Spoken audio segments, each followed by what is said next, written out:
The sequence of visions granted to Daenerys Targaryen in the House of the Undying, as depicted in Daenerys 4, A Clash of Kings, stands as one of the most densely layered and prophetically significant passages in all of A Song of Ice and Fire. The Undying Ones present the Mother of Dragons with a labyrinth of symbolic truths, each vision a thread in the larger tapestry of her family's tumultuous history and the future of the Seven Kingdoms. These visions function as signposts for the geopolitical history of Westeros and the destiny of House Targaryen. While rereading the saga for what must be the umpteenth time, this time in service of an essay concerning Illyrio Mopatis and VARYS, which is a discussion for another time, I found myself pausing, as readers often do, at the threshold of the Undying. But this time, rather than allowing the visions to wash over me as familiar prophecy, I scrutinized them in my own particular idiom.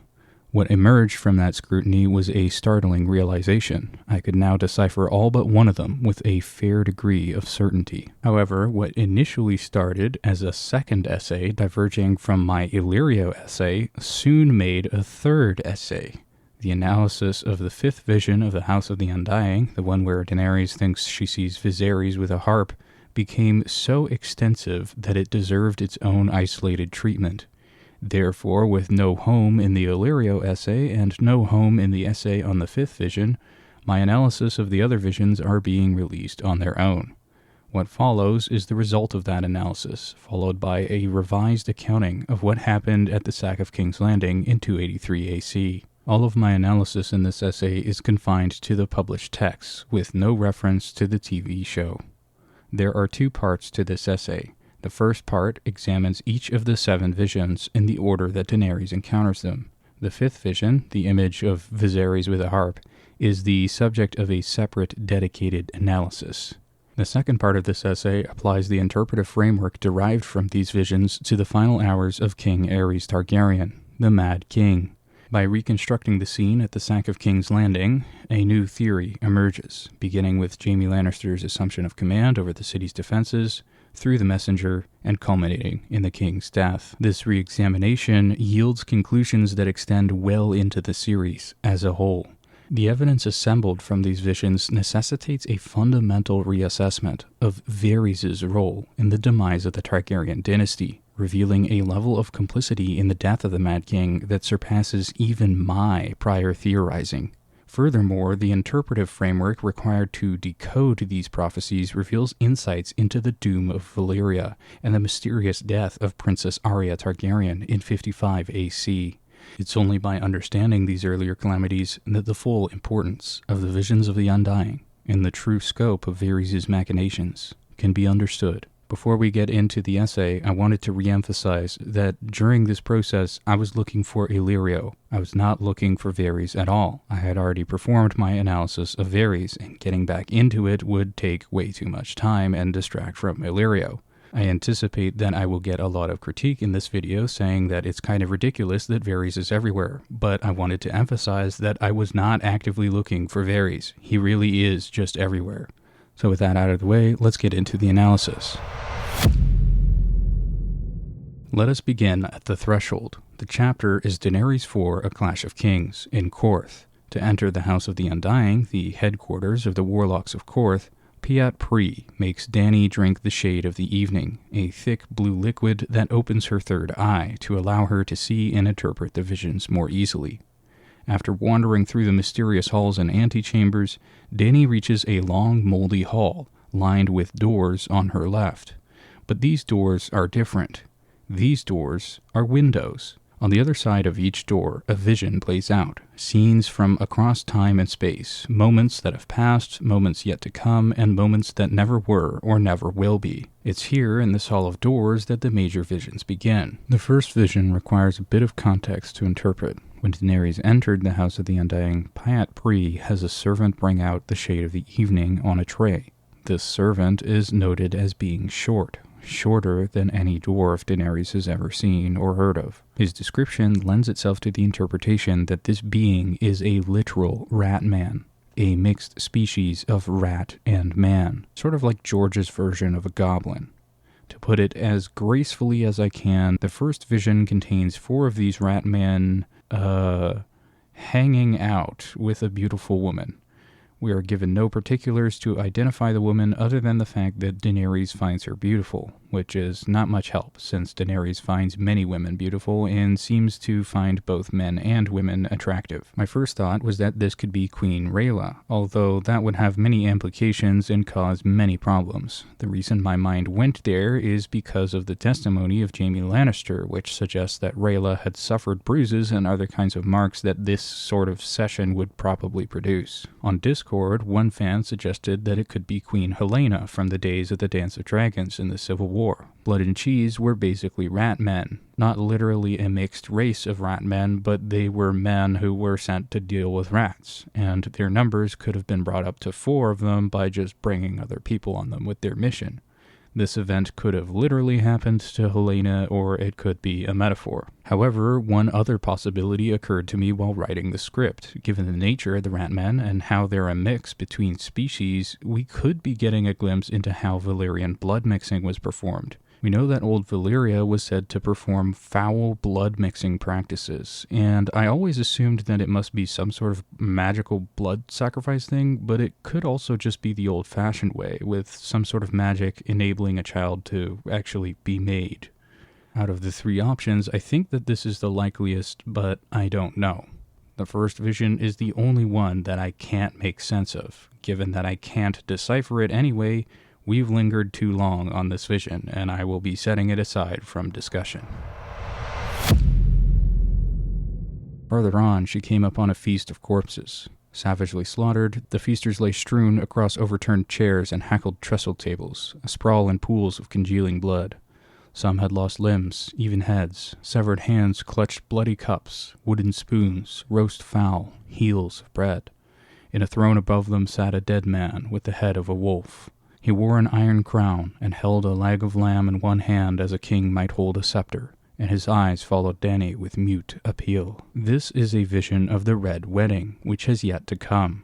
The dead man with the iron crown and the head of a wolf is Robb Stark, the king in the north, who will be murdered at the Twins alongside his mother and his bannermen. The Freys, in their grotesque contempt for law and the dignity of their victims, will decapitate Robb, sew the head of his direwolf Greywind in its place, and nail his iron crown to his head, as revealed in Davos 5, A Storm of Swords. The leg of lamb he holds like a scepter is the final insult, reducing the fallen king to a joke, a feast day fool. But the vision holds more than prophecy. It holds judgment. The dead man's eyes follow Dany with mute appeal. Appeal for what? Justice, perhaps. Vengeance, or simply remembrance. She is a Targaryen, a claimant to the Iron Throne. The Red Wedding clears her path of arrival. The boy wolf who styled himself a king in the north in the Trident. The mute appeal suggests that how she responds to this knowledge, should she ever learn the full truth of it, will be a test for her character. The third vision is one of Daenerys' past. She sees the house with the red door and old Sir Willem Darry. She believes that this house is in Braavos, but there is a significant volume of evidence showing that it is elsewhere. However, that's a discussion for another time. This vision is of literal controversy and was never really difficult to interpret. Finally, a great pair of bronze doors appeared to her left, grander than the rest. They swung open as she neared, and she had to stop and look. Beyond loomed a cavernous stone hall, the largest she had ever seen. The skulls of dead dragons looked down from its walls. Upon a towering barbed throne sat an old man in rich robes, an old man with dark eyes and long silver-gray hair. "Let him be king over charred bones and cooked meat," he said to a man below him.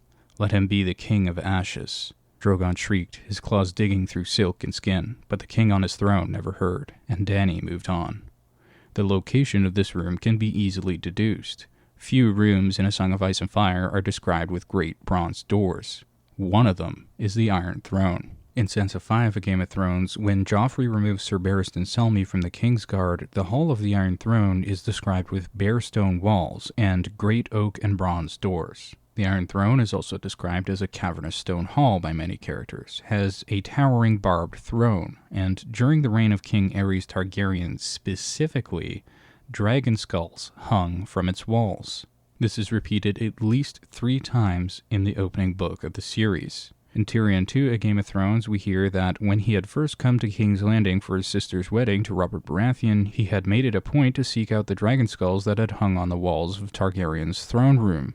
King Robert had replaced them with banners and tapestries, but Tyrion had persisted until he found the skulls in the dark cellar where they had been stored. And in Eddard 11, A Game of Thrones, the chapter where the peasants come to complain about Sir Gregor Clegane at Sharer, we get further confirmation of this. Through the high narrow windows of the Red Keep's cavernous throne room, the light of sunset spilled across the floor, laying dark red stripes upon the walls where the heads of dragons had once hung. He sat upon the immense ancient seat of Aegon the Conqueror, an ironwork monstrosity of spikes and jagged edges and grotesquely twisted metal. The cavernous room that Daenerys sees in her vision is the Iron Throne in King's Landing, from the perspective of the front doors. The old man is King Aerys Targaryen, the Mad King. The description of the doors matches the bronze doors of the throne room and its gallery of dragon skulls, a hallmark of Aerys' reign specifically. As far as we know, King Aerys was the only king to keep dragon skulls on display in his throne room, which firmly places this as a depiction of King Aerys during his late reign. This is a vision of the past, an event that truly happened. Daenerys seems to be witnessing the moment that King Aerys gives Jaime Lannister the order to burn King's Landing with wildfire. The man standing below the throne receiving this command seems to be Jaime Lannister because he remembers these exact words years later. "Let him be king over charred bones and cooked meat," Jaime remembered, studying his sister's smile. "Let him be the king of ashes." Jaime's memory is recalling the words that Aerys spoke on the day that he planned to ignite the wildfire. The exact replication of the dialogue in both Dany's vision and Jaime's memory confirms the vision's authenticity and Jaime's memories. Therefore, Daenerys' fourth vision is another glimpse into a past event that actually occurred. This is an early clue of why Aerys was killed, before the grand reveal by Jaime in the baths at Harrenhal. What makes this vision so interesting is the context it provides for the sack of King's Landing. It's crucial to remember that the city was being sacked by Tywin's forces. Aerys' chilling command, "Let him be king over charred bones and cooked meat," is not directed at Robert Baratheon, but at Tywin Lannister. Paranoia had convinced Aerys that his former hand sought the Iron Throne for himself and was about to seize it. Who had spent years cultivating this fear in the king? VARYS, who had specifically advised Aerys against opening the city's gates to Tywin. This vision also offers details about the scene's composition. The pyromancer Rosart, VARYS, and Grandmaster Pycelle are physically absent. Only Aerys and this unknown man occupy the throne room, surrounded by the silent dragon skulls. This aligns somewhat with Jaime's later recollection of the king's paranoia. Quote, "By the end, the Mad King had become so fearful that he would allow no blade in his presence, save for the swords his Kingsguard wore. His beard was matted and unwashed, his hair a silver-gold tangle that reached his waist, his fingernails cracked yellow claws 9 inches long. Yet still the blades tormented him, the ones he could never escape, the blades of the Iron Throne. His arms and legs were always covered with scabs and half-healed cuts. The throne room was kept empty, a sanctuary where the king could feel safe from the blades that haunted him, with only Jaime Lannister by his side. Ultimately, this version serves as a powerful vindication of Jaime Lannister. It confirms that Aerys did, in fact, give the order to ignite the wildfire, a truth that dispels any suspicion, such as my own misguided notion that VARYS might have fabricated the entire plot, and solidifies our understanding of the terrible choice that Jaime was forced to make. This analysis will return to this vision later. For now, we'll proceed to the remaining visions. The fifth vision of Daenerys is the one with Viserys. However, as stated at the outset, this analysis is so extensive that it deserves to be treated in isolation. Therefore, we will return to this vision another time. The sixth vision follows Daenerys as she navigates the labyrinth of the House of the Undying. After leaving the Hall of Doors, she finds herself in another chamber. Quote, "When she stopped, she found herself in yet another dank stone chamber. But this time the door opposite was round, shaped like an open mouth, and Pyat Pri stood outside in the grass beneath the trees. 'Can it be that the Undying are done with you so soon?' he asked in disbelief when he saw her. 'So soon?' she asked, confused. 'I've walked for hours and still not found them.' 'You have taken a wrong turning. Come, I will lead you.' Pyat Pri held out his hand. Dany hesitated. There was a door to her right, still closed. "That's not the way," Pyat Pri said firmly, his blue lips prim with disapproval. "The Undying ones will not wait forever." "Our little lives are no more than a flicker of a moth's wing to them," Dany said, remembering. "Stubborn child, you will be lost, never found." She walked away from him, to the door on the right. "No," Pyat screeched. "No, to me! Come to me! To me!" His face crumbled inward, changing to something pale and worm-like. At first glance, this appears to be a simple test, a false guide tempting Daenerys to abandon her quest. The figure wears the familiar face of Pyat Pri, the warlock who lured her to Korth. But when Daenerys resists, the illusion shatters, revealing its true horrifying nature, something pale and worm-like. This creature is not just a vision. It is a manifestation of the horrors that lurk in the ruins of old Valyria. To understand what Daenerys nearly followed, we must turn to the grim account of Princess Arya Targaryen, as given in Fire and Blood. In 55 AC, the rebellious teenage princess Arya, King Jaehaerys' niece, claimed Balerion as her dragon, and then vanished. In 56 AC, they reappeared suddenly in King's Landing. When they came back, Balerion had horrific, festering wounds and deep, unnatural scars. Injuries that no creature should have been able to inflict on the largest living dragon. Princess Arya's fate was far worse. She was burning with fever, her body a living vessel for unspeakable things. Horrors beyond comprehension witnessed by Grand Maester Bennifer and Septon Barth as they tried to treat her. Worms with faces and snakes with hands and other monstrosities erupted from inside her body. Arya was devoured from the inside out. Barth, the most learned mind of his age, concluded that the inexperienced Arya had been unable to control Balerion, and the ancient dragon had instinctively returned to his original home in Valyria. Barth theorized that the horrors that killed her were lingering remnants of the Valyrian blood magic that had caused the Doom. The worm wearing the face of Pyat Pri brings a whole new meaning to worms with faces. This worm with a face is the same type of evil entity that Barth witnessed in 56 AC. The implications of this connection are profound. The creature tries to lure Dany away from the Undying towards an open-mouthed door on the outside of the House of the Undying. Turning back to the start of the chapter, this is the front door of the House of the Undying, and those who enter through it never return. Although the door in the vision is not the literal front door of the House of the Undying, the symbolic connection is clear. If Daenerys walks through this door, she will never come back out. The worm is trying to kill Daenerys. This attempt reveals the insidious nature of what survived the Doom. They're not mindless beasts. They're intelligent, capable of disguise and deception. This ability to appear as a trusted figure could explain the thoroughness of the Doom's devastation. If such creatures could infiltrate and manipulate the powerful families and mages of the Freehold, they could have sown the chaos and paranoia that made the Cataclysm so absolute.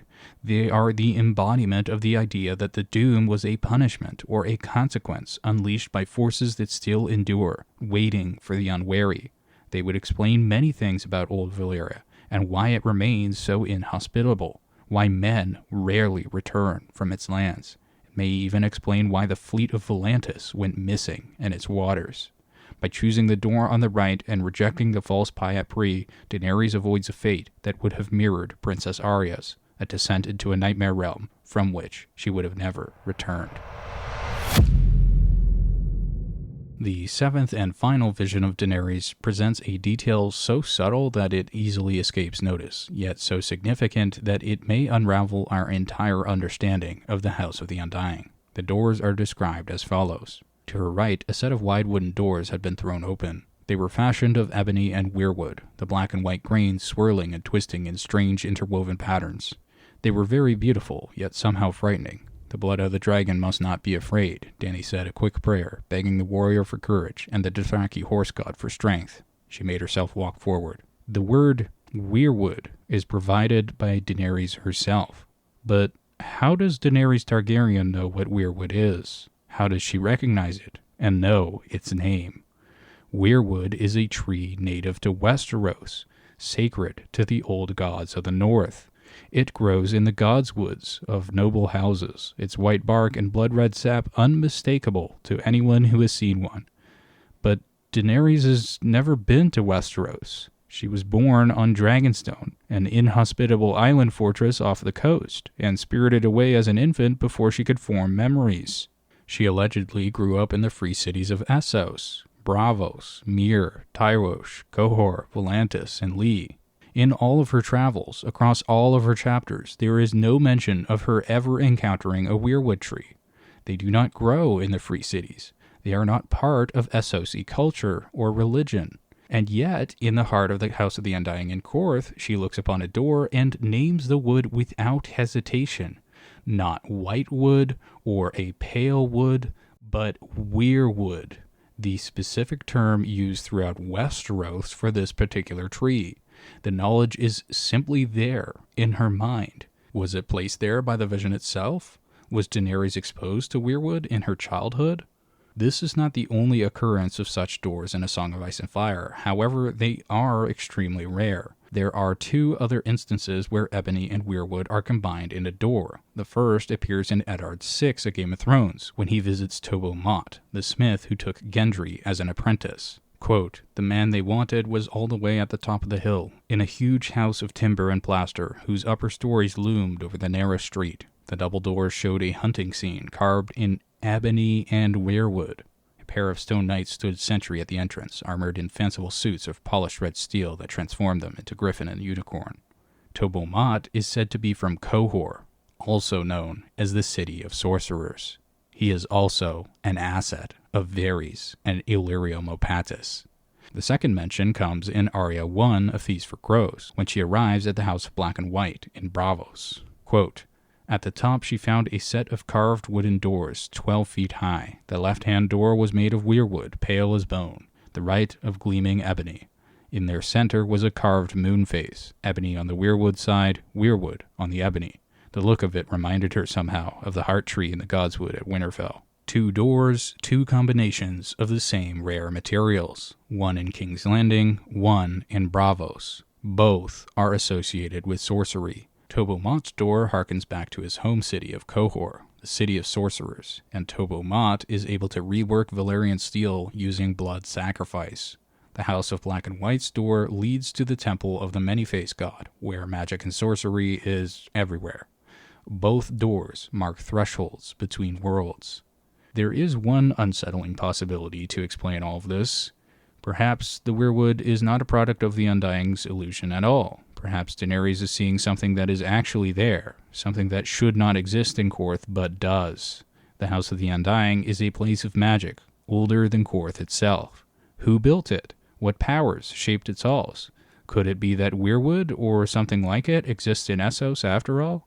Not in the cities of men, but in the hidden places where the old magics still hold sway. The parallel with the House of Black and White is particularly suggestive. The Temple of the Faceless Men, dedicated to death, combines ebony and weirwood in its doors. The Undying, who are themselves a form of living death, preserved beyond their natural span through sorcery, present Daenerys with the same combination. The message may be that the House of the Undying and the House of Black and White are connected. Two faces of the same coin, one offering a false life, while the other offering true death. Whatever the explanation behind this door, Daenerys' recognition of weirwood is a detail that cannot be ignored. And yet, for all of its strangeness, this door is just the threshold to the room. She gathers her courage and steps through the doors. Quote, "Beyond the doors was a great hall and a splendor of wizards. Some wore sumptuous robes of ermine, ruby velvet, and cloth of gold. Others fancied elaborate armor studded with gemstones or tall pointed hats speckled with stars. There were women among them, dressed in gowns of surpassing loveliness. Shafts of sunlight slanted through windows of stained glass, and the air was alive with the most beautiful music she had ever heard. A kingly man in rich robes rose when he saw her and smiled. 'Daenerys of House Targaryen, be welcome. Come and share the food of forever. We are the Undying of Korth.' 'Long have we awaited you,' said a woman beside him, clad in rose and silver, and dressed like the Korthine. 'We knew you were to come to us,' the Wizard King said. 1,000 years ago we knew, and have been waiting all this time. We sent the comet to show you the way.' 'We have knowledge to share with you,' said a warrior in shining emerald armor, 'and magic weapons to arm you with. You have passed every trial. Now come and sit with us, and all your questions will be answered.' She took a step forward, but then Drogon leapt from her shoulder. He flew to the top of the ebony and weirwood door, perched there, and began to bite at the carved wood. "A willful beast," laughed a handsome young man. "Shall we teach you the secret speech of dragonkind? Come, come." Doubt seized her. The great door was so heavy it took all of Dany's strength to budge it, but finally it began to move. There was another door, hidden. It was old gray wood, splintery and plain, but it stood to the right of the door through which she'd entered. The wizards were beckoning her with voices sweeter than song. She ran from them, Drogon flying back down to her. Through the narrow door she passed, into a chamber awash in gloom. Beyond the ebony and weirwood door lies another hall of illusions, where the Undying present themselves as benefactors with flattery and false promises. The beautiful music, the sunlight through the stained glass, every detail conspires to create an atmosphere of irresistible welcome. This vision is symbolic of the lies and false promises that surround Daenerys throughout her journey. The fake Undying claim to have sent the comet to guide her, a boast that collapses under the slightest scrutiny. The false Undying are claiming credit like charlatans always claim credit for forces beyond their control. Each promise that follows is precisely calibrated to lure her with answers and arms to retake her throne. These are the assurances of every future false counselor who will seek to win Daenerys' trust by telling her what she wants to hear. The vision is a warning about the things to come. The merchants who see her dragons as coin, the nobles who see her name as legitimacy, and the advisors who see her trust as power. The Hall of Beautiful Lies anticipates a world where those who claim to serve her interests actually serve their own. Daenerys ultimately choosing the plain old grey door to the side over the splendid invitation gives her a truth that will serve her long after she leaves its walls. Not to trust in beauty alone. With these new interpretations in mind, this essay will now present a revised account of what happened at the fall of King's Landing in 283 AC, owing to revelations from the visions of Daenerys.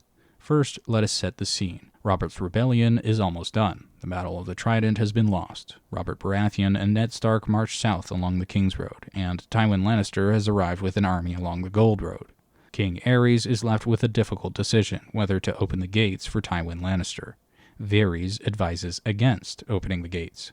As we learn from Pycelle in A Clash of Kings and Jaime in Jaime 5 A Storm of Swords, Grand Maester Pycelle urges Aerys to open the gates, saying that Tywin had arrived to defend them. Aerys is persuaded by Pycelle's arguments and opens the gates. When Tywin's army enters the city, they suddenly attack the guards and overtake the defenses. The city itself falls to Tywin Lannister, while the Red Keep remains in royal hands. Of the Kingsguard, only Sir Jaime Lannister had remained in King's Landing. The Maesters write that Jaime was given command of the King's last defenses. Quote, Sir Jaime Lannister was meanwhile left in charge of the Red Keep's defenses. The walls were manned by knights and watchmen, awaiting the enemy. Once within the walls of the city, Tywin's soldiers assaulted the defenders of King's Landing, and blood ran red in the streets. A hand-picked cadre of men raced to the Red Keep to storm its walls and seek out King Aerys, so that justice might be done. When the city finally fell to Tywin, Aerys, who had scarcely let Jaime leave his side, inexplicably sent him to command the gate of the Red Keep, severing direct communication between the king and his last defender. From this isolated post, Jaime dispatched a messenger to beg Aerys to surrender. The reply, delivered by this unnamed messenger, was a command to, quote, bring me your father's head if you are no traitor, and the incendiary detail that, quote, Lord Rosart was with him. Jaime, primed by VARYS to fear the pyromancer, immediately concluded that the king had ordered the city's destruction. The scene's most damning evidence lies in the message delivered to Jaime by the anonymous runner. In his reply, the anonymous messenger adds without prompting that, quote, Lord Rosart was with him. This is not a neutral report. To Jaime, primed by VARYS to associate Rosart with the wildfire conspiracy, this could only mean one thing. The order to burn the city had just been given. But the messenger did not possess the knowledge necessary to make this kind of statement. The hand of the king's presence with the king would have been unremarkable unless the messenger knew what Rosart's presence signified. Given that the wildfire plot was one of the highest state secrets, the only reasonable possibility is that the messenger was informed of the king's scheme by someone. Previously, I asserted without evidence that it would be logical for VARYS and Pycelle to have been dismissed from the Iron Throne to allow Aerys to speak privately with Lord Rosart, so that the secret was kept a secret.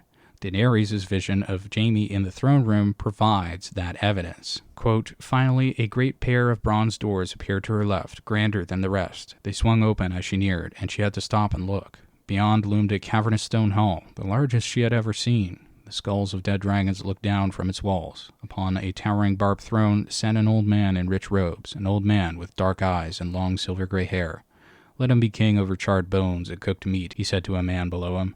'Let him be the king of ashes.' Drogon shrieked, his claws digging through silk and skin. But the king on the throne never heard, and Dany moved on. This vision clarifies the sequence of events. After getting the order from the messenger, Jaime rushed back to the throne room to speak with Aerys and confirm the messenger's orders. During this conversation, Jaime and Aerys were completely alone. VARYS and Pycelle are nowhere in sight, nor is Lord Rosart. Given that we have no evidence that Pycelle witnessed the order to burn King's Landing, it stands to reason that he was dismissed from the throne room and probably went back to the rookery. He was either dismissed so that Aerys could speak with Rosart, or, and I find this likelier, he was dismissed after Tywin betrayed the king.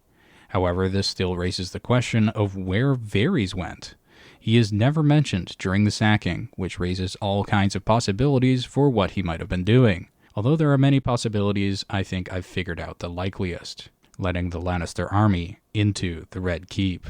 Quote, "But when Jaime closed his eyes, it was Aerys Targaryen he saw, pacing alone in his throne room, picking at his scabbed and bleeding hands. The fool was always cutting himself on the blades and barbs of the Iron Throne. Jaime had slipped in through the king's door, clad in his golden armor, sword in hand. The golden armor, not the white, but no one ever remembers that. Would that I had taken off that damn cloak as well." When Aerys saw the blood on his blade, he demanded to know if it was Lord Tywin's. "I want him dead, the traitor. I want his head. You'll bring me his head, or you'll burn with all the rest. All the traitors. Rosart says they are inside the walls. He's gone to make them a warm welcome. Whose blood? Whose?" "Rosart's," answered Jaime. Those purple eyes grew huge then, and the royal mouth drooped open in shock. He lost control of his bowels, turned, and ran for the Iron Throne.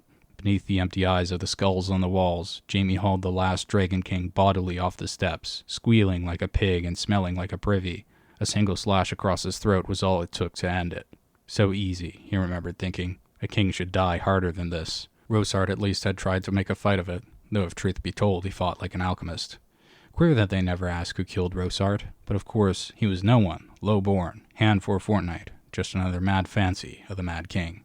Sir Ellys Westerling and Lord Crakehall and others of his father's knights burst into the hall in time to see the last of it, so there was no way for Jaime to vanish and let some braggart steal the praise or blame. It would be the blame, he knew at once when he saw the way they looked at him, though perhaps that was fear. Lannister or no, he was one of Aerys' 7. "The castle is ours, sir, and the city," Roland Crakehall told him, which was half true.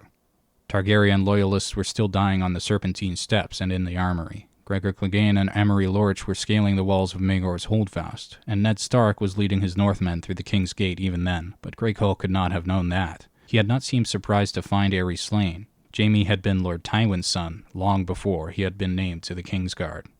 "Tell them the Mad King is dead," he commanded. "Spare all those who yield and hold them captive." "Shall I proclaim a new king as well?" Crakehall asked, and Jaime read the question plain. "Shall it be your father, or Robert Baratheon, or do you mean to try to make a new Dragon King?" He thought for a moment of the boy Viserys, fled to Dragonstone, and of Rhaegar's infant son Aegon, still in Maegor's with his mother, a new Targaryen king, and my father as hand.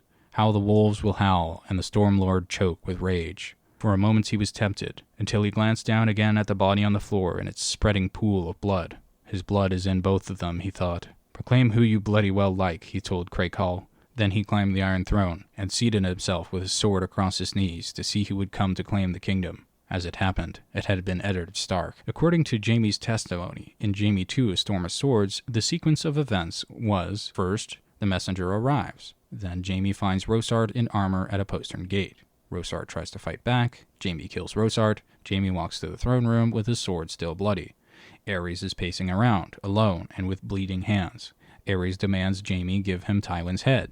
Aerys asks whose blood is on Jaime's sword, and then Jaime answers that it's Rosart's blood. Aerys evacuates his bowels and runs for the throne. Aerys does not make it to the top.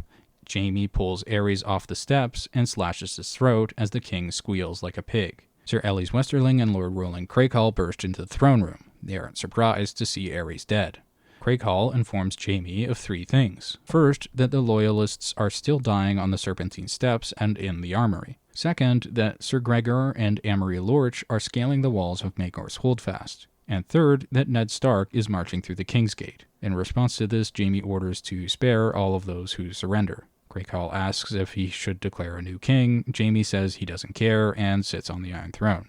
And then, eventually, Eddard Stark arrives to the throne room and tells Jaime to get off. Jaime Lannister's account of the day that he killed Aerys is riddled with peculiar details that suggest that he was deliberately misled. A close examination of the sequence reveals several flaws that challenge the narrative. The most immediate problem concerns the paranormal vision that Daenerys experiences in the House of the Undying. She sees Aerys on the throne, while Jaime sees him pacing in the hall. Furthermore, Jaime sees that Aerys' hands are bleeding, while Daenerys notices nothing remarkable about his hands in her vision. She sees a king speaking with a man below the Iron Throne. This exchange should be Aerys and Jaime Lannister, given that he remembers the words that were used. However, Daenerys does not remark upon the identity of the man below the throne. If that man were Jaime, he would have been unmistakably dressed in his golden armor, for which he was famously known. He would be wearing a white cloak of the Kingsguard, and he would have been holding a bloody sword. Daenerys' failure to note such distinctive details strongly implies that the man in the vision is not Jaime at all. This creates a paradox. Jaime claims to recall the exact words spoken by Aerys in this scene, but is not the man in the vision. The likeliest resolution is that the man in the vision is the anonymous messenger sent by Aerys to deliver the order to Jaime at the gate. This messenger would have repeated Aerys' exact words upon reaching Jaime at the gate, thereby allowing Jaime to remember the dialogue verbatim without having been physically present in the throne room. Further inconsistencies arise when Westerling and Clegane burst through the doors. Their lack of surprise at finding Aerys dead is striking. For men who are not party to the assassination, discovering the slain king should have been shocking. Their calm acceptance suggests that they were either informed of the king's fate before entering, or had anticipated it, hinting at a level of foreknowledge that Jaime's account doesn't explain. Yes, he was Tywin's son, but everyone expected Jaime to keep his oaths regardless, as shown by the fact that Jaime is forever tainted by his nickname as Kingslayer, and widely hated for it. The intelligence that Clegane delivers is even more suspect. He claims that Ned Stark is marching through the Kingsgate. As Jaime himself might have noted, the Kingsgate is located on the southern wall of the city, on the wrong side of the city. Ned Stark's army was approaching from the north. For Ned to enter through the Kingsgate, he would have had to march his army around the entire circumference of the city's walls, a strategically pointless and time-consuming maneuver that defies all logic. Furthermore, Clegane asserts that, as they speak, Gregor Clegane and Amory Lorch are scaling the walls of Maegor's Holdfast, and in the same breath reports that Loyalists are still fighting and dying on the Serpentine Steps, the route that provides access to the base of Maegor's Holdfast.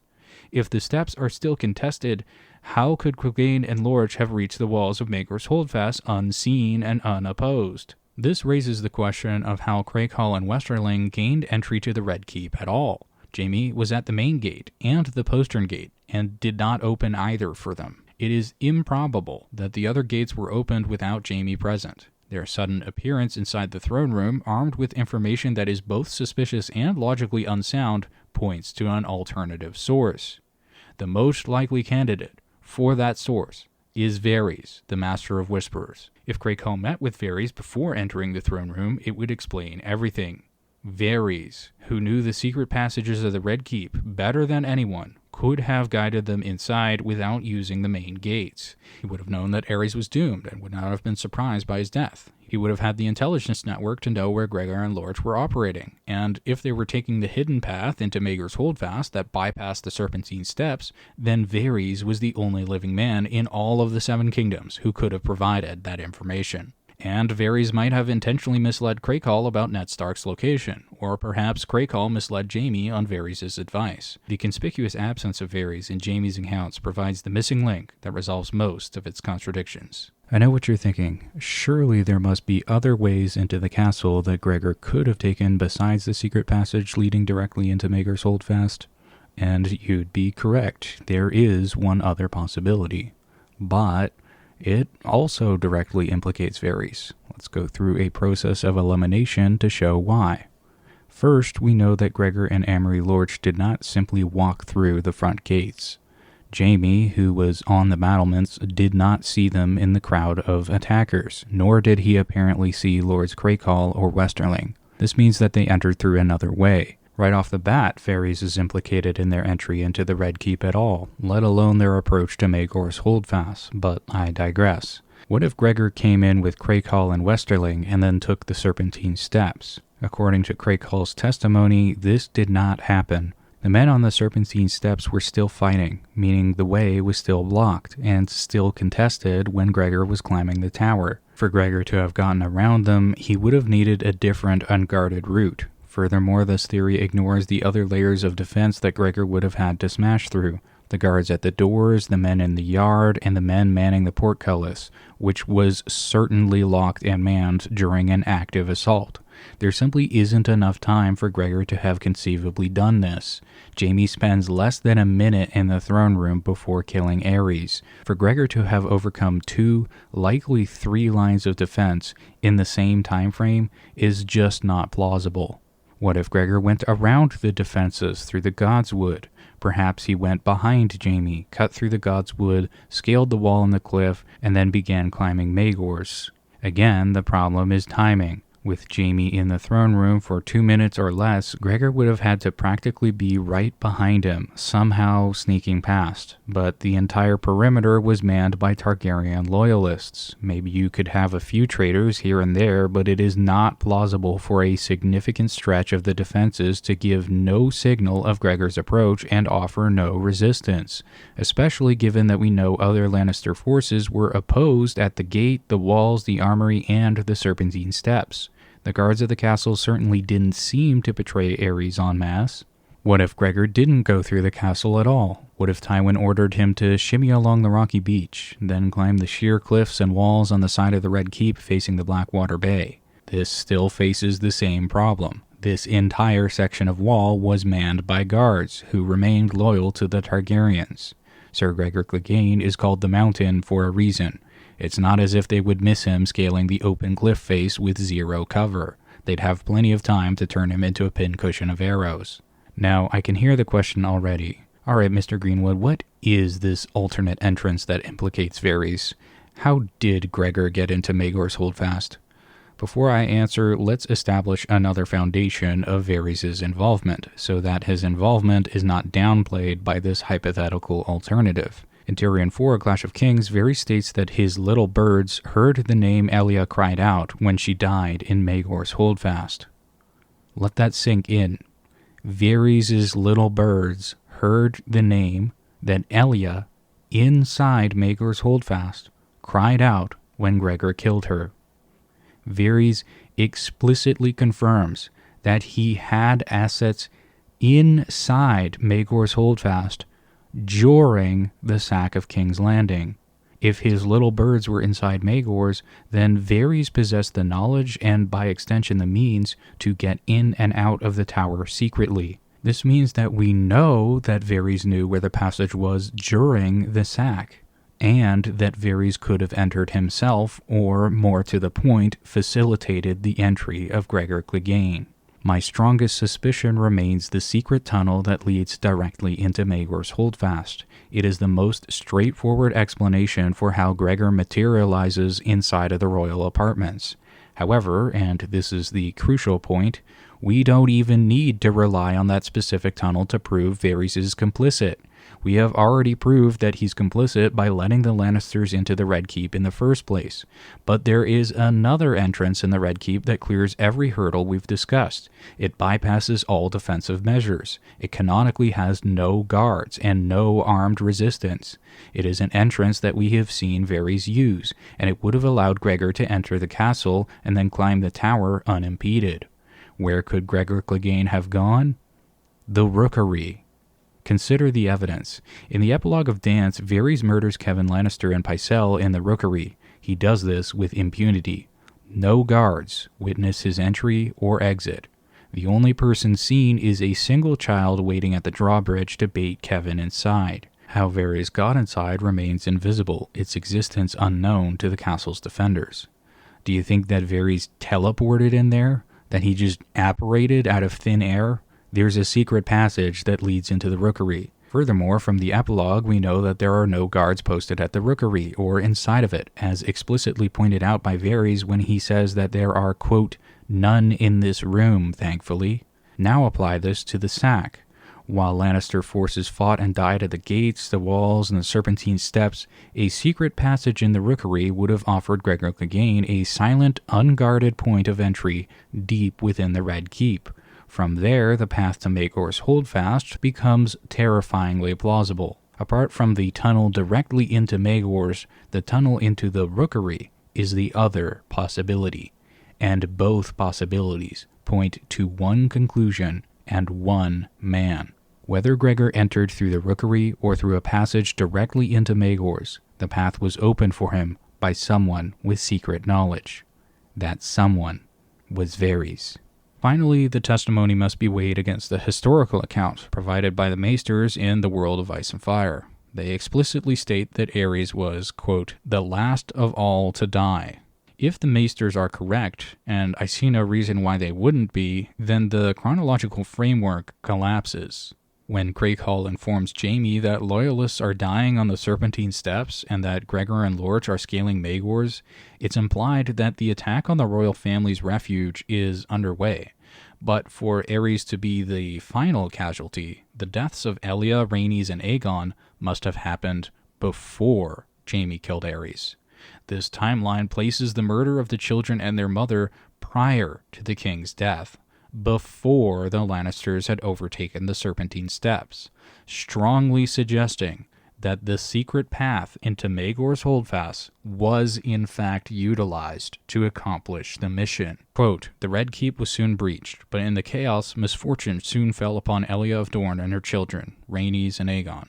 Aerys' hand, Rosart, was killed at a postern gate after cravenly attempting to flee the castle, and last of all to die was King Aerys himself, at the hands of his remaining Kingsguard knight, Sir Jaime Lannister. Like his father, Sir Jaime did as he thought best for the realm, bringing an end to the Mad King. The theory of the secret tunnel is further supported by some of the last words of King Aerys. Quote, all the traitors. Lord Rosart says, they are inside the walls. He's gone to make them a warm welcome. This language suggests that the traitors, Tywin's men, are inside the walls of the Red Keep. In other words, in the secret passages. This aligns perfectly with the conspicuous absence of VARYS, who essentially controls access to these secret passages. Rosart is sent to deal with this infiltration. It is therefore highly significant that Jaime finds Rosart armed and dressed in armor at a postern gate. There are two postern gates that we know of, the first at the front gate, and the second next to VARYS' apartments. The story about Rosart trying to sneak away suggests that it was the latter. If Jaime had found Rosart trying to get through the postern door right next to him, he would have likely assumed that Rosart was being sent to fight the enemy on the other side. There wouldn't be this account from both Jaime and the Maesters that Rosart was trying to run away. The fact that Jaime and the histories concur that Rosart looked like he was trying to flee places him away from the enemy and towards the postern door near Shadow Black Lane.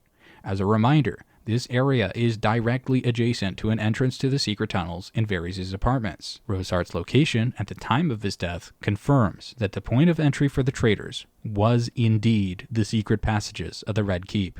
When Cregane and Westerling appear shortly after, having clearly bypassed the contested gates and walls, the implication becomes undeniable in light of this new evidence.